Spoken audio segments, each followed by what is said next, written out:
Learning English doesn't have to be boring. In fact, it can be musical.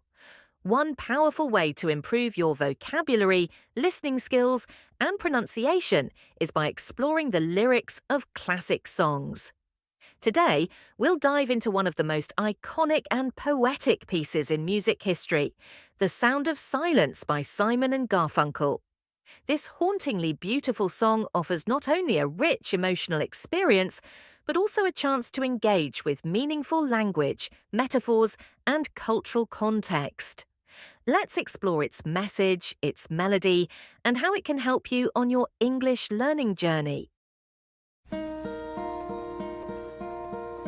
Hello, darkness, my old friend. I've come to talk with you again, because a vision softly creeping left its seeds while I was sleeping, and the vision that was planted in my brain still remains within the sound of silence.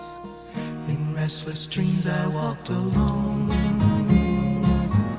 narrow streets of cobblestone, neath the halo of a street lamp. I turned my collar to the cold and damp, when my eyes were stabbed by the flash of a neon light that split the night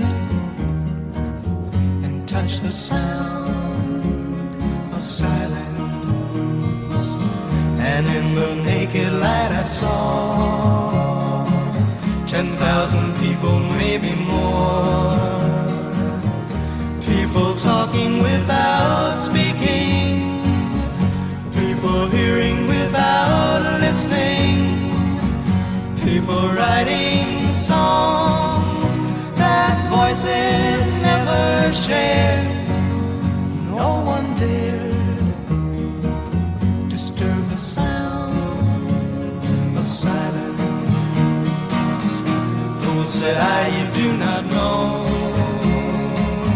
silence like a cancer grows. Hear my words that I might teach you, take my arms that I might reach you, but my words like silent raindrops fell and echoed the wells of silence. And the people bowed and prayed to the neon god they made, and the sign flashed out its warning in the words that it was forming. And the sign said,